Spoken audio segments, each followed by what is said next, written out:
Welcome to This Is How We Create, a show that digs deeper into the creative life of contemporary artists of color. Discover what feeds their creativity and how they found or are finding their artistic voice.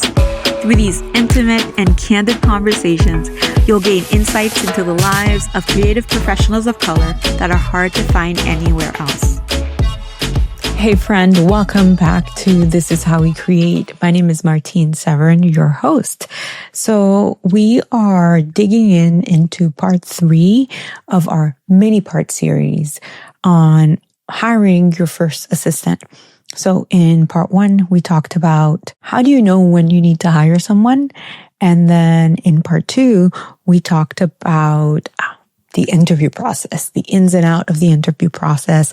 What are the best questions that you need to ask in order for everything to go the right way so that you can actually end up hiring someone who really fits your values and what you're looking for in a great team member. Today, we're going to talk about what to do within the first 90 days and on onboarding your first team member. Or maybe your second team member. Who knows where you are in the process? Maybe you've hired lots of different people and are hoping to fine-tune the folks that you're having come across your way. And this episode is going to be all about that. I'm going to share some of the techniques and tips and systems that we've put into place after years of working and years of hiring people. And I have to say, in terms of what works for me is in addition to this creative business that I own as a photographer, as a podcaster, I am the COO. I do the operations in a company that my husband and I own together. And currently we have about 120 people working on our team, but we also have hired so many more. This is all to say that I hope that I have a few nuggets of wisdom that I can share with you. Let's get started with part 3. So today specifically, we're talking about what happens after you say yes to your first hiree. We're talking about the first crucial 90 days that determine whether this hire is going to work or not. And let me tell you, I've gotten this part spectacularly wrong in the past.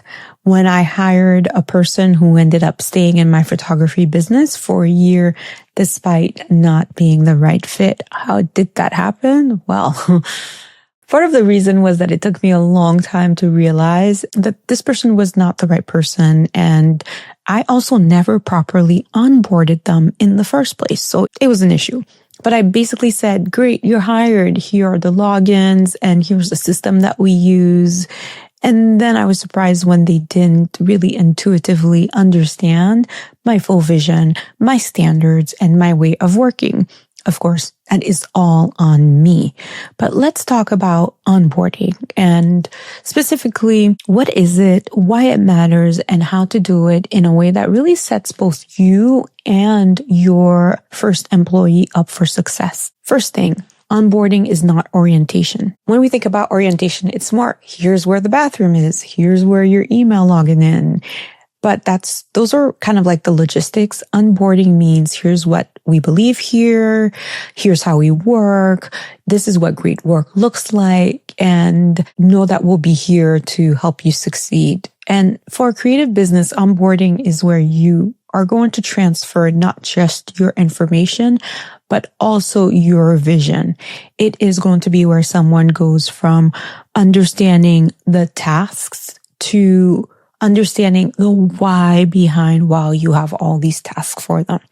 And all of this takes time, not months, but it's certainly not in a one afternoon here and done thing. What I have come to use though is a 30, 60, 90 framework that you may be familiar with. And this comes from the Entrepreneur Operating System, otherwise known as EOS. And I've come to adapt it for my creative work. Let me break it down for you.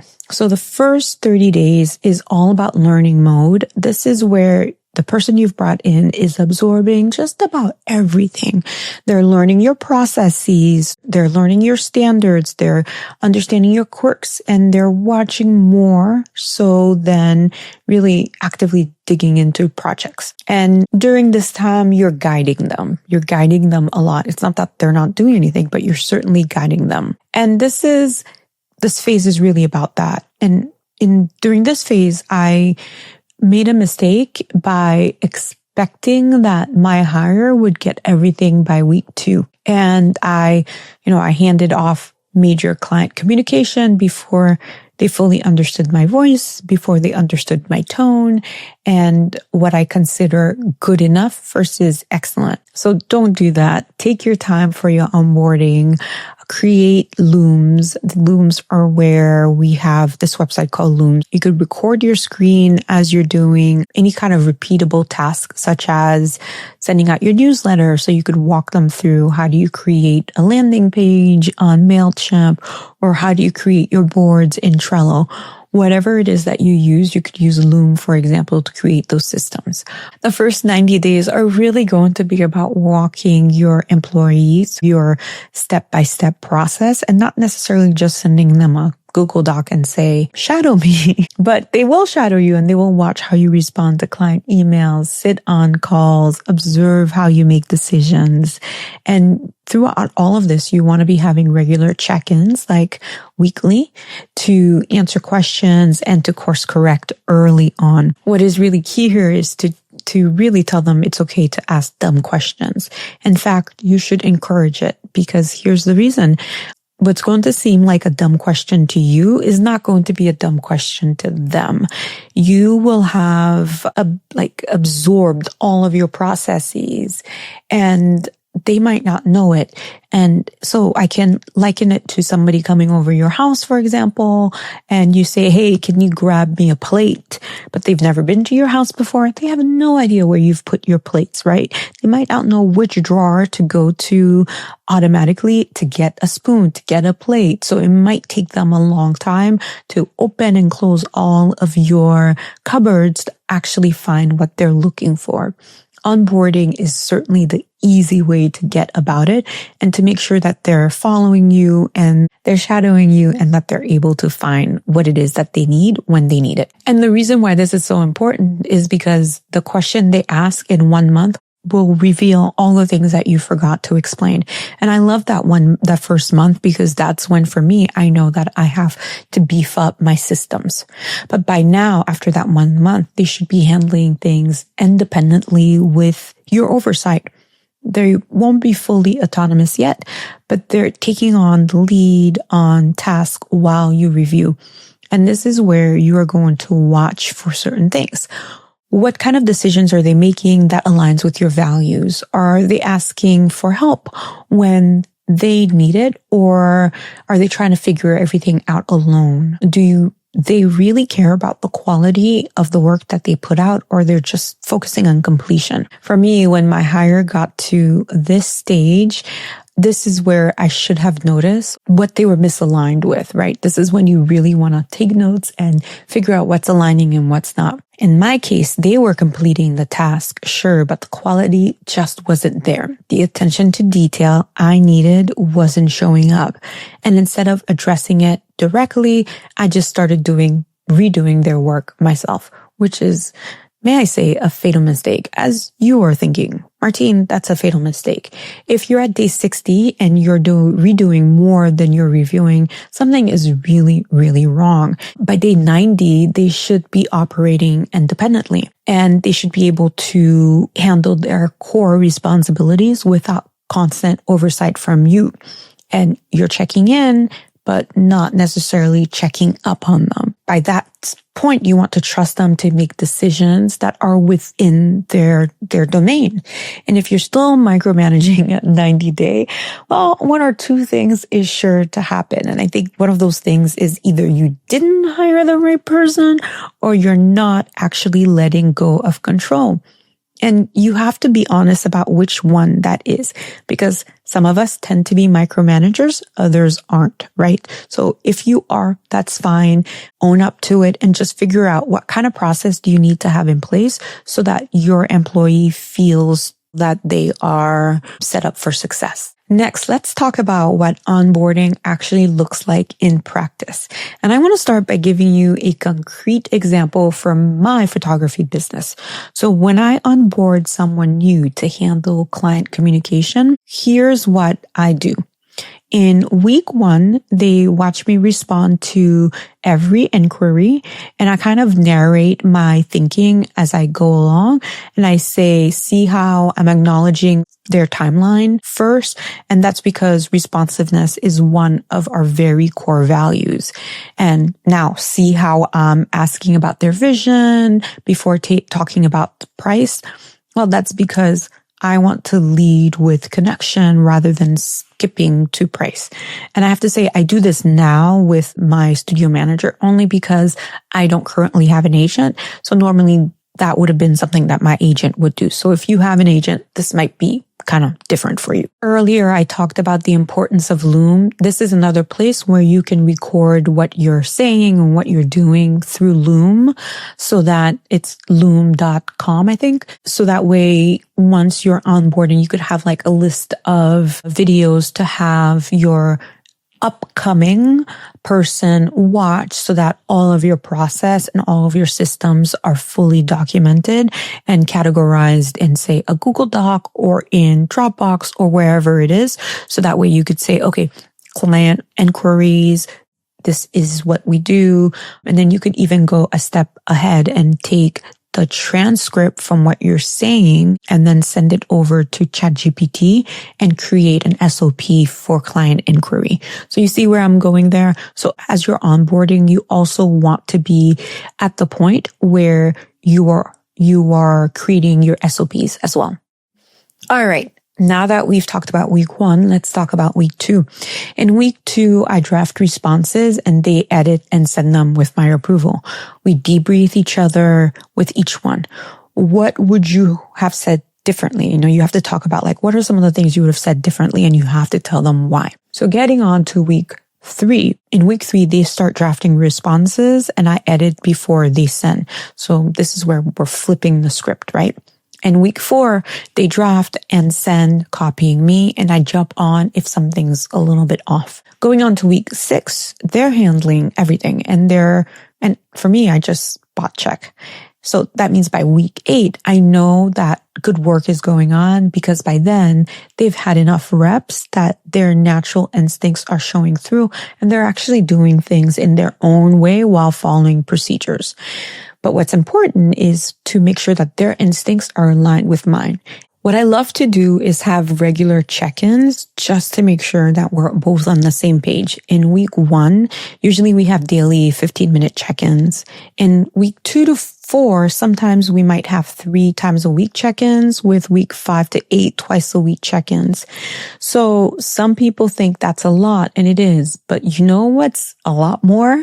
The time it takes to undo poor work or miscommunication. And a lot of times people don't work out because they're not given proper guidance. It's not that people set out to say, hey, I'm going to do a bad job. Sometimes it's just not the guidance that they have, or they didn't misunderstand, or you haven't put boundaries around how they should even bring information up to you. For example, with my team, one of the things that we talked about yesterday was about how do they know when to bring work or when they need to bring their questions to me.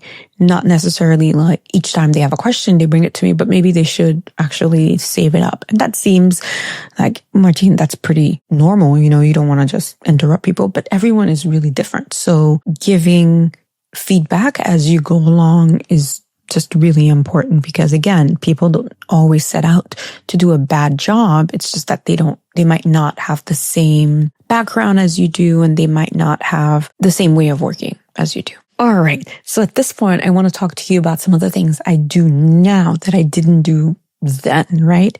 So I create an operating document, which isn't really fancy. It's just literally a document that has our core values. It has our mission, what we believe in, and what they mean in practice.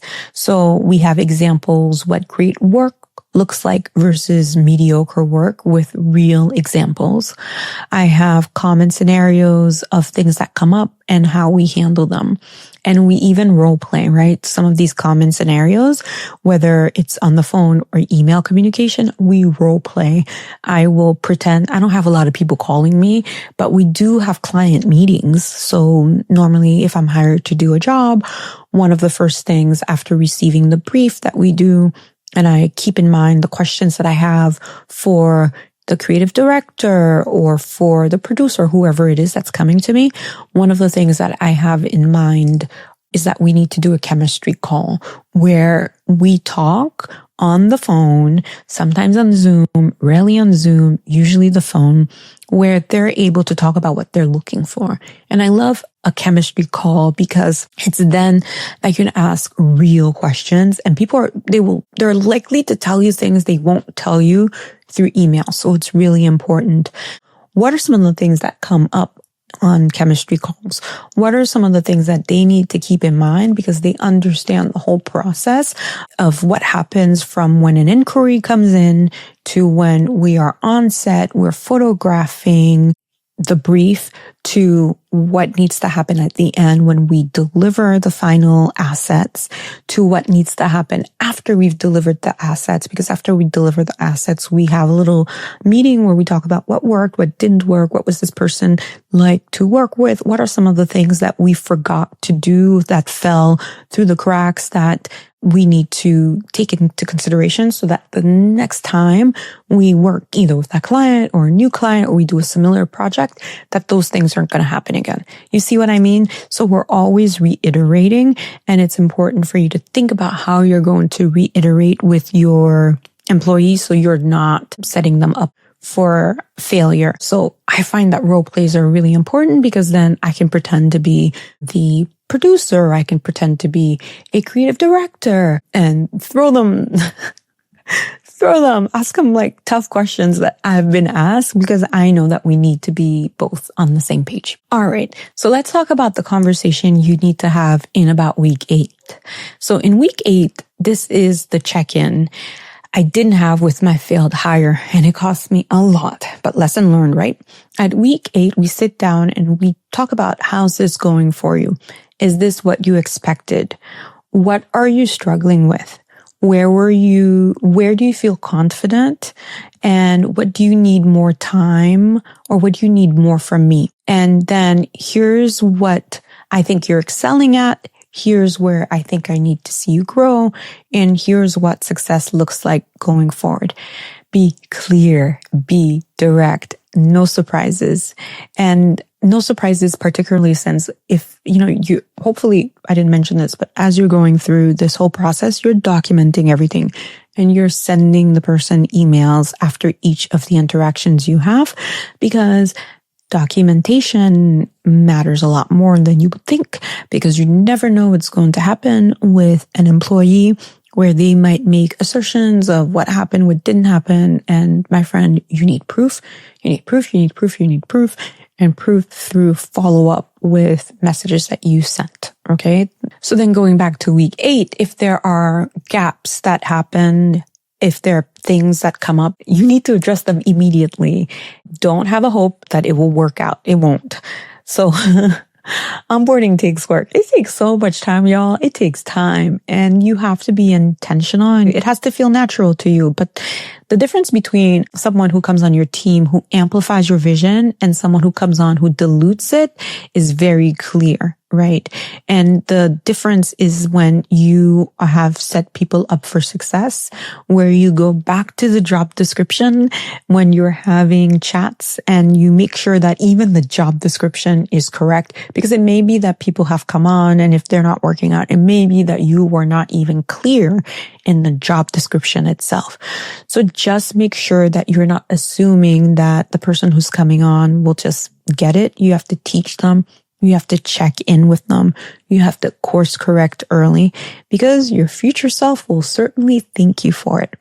Okay. So next week, we're closing out the series with what I find is the hard part, which is knowing when to coach versus when to cut loose and how to have the conversation when things just aren't working out. So stay tuned for that. And I'm so happy that you've been able to come along with me as I chatted about this. If you have any questions, let me know. I've done this. I've worked with a lot of people, both in my business as well as managing 120 people, which is very, very interesting thing to do. So feel free to reach out. I'm happy to give you more. Check out more information in the show notes. That's all I have for you now, friends. Stay creative, and I'll see you next time on This Is How We Create. Hi there. I have a quick favor to ask you before you go. If you're loving this show, would you mind taking a quick second to leave us a 5-star review on your favorite go-to podcast app? Here's the thing. Those reviews are like magic fairy dust. They help other creatives of color discover our show and tap into their own artistic superpowers. While you're at it, why not subscribe to our Substack newsletter, Creative Matters? Creative Matters is like a weekly dose of inspiration delivered straight to your inbox. You can find the link to subscribe in the show notes. All right, that's all that I have for you today. I can't wait to see you on the next episode. Bye.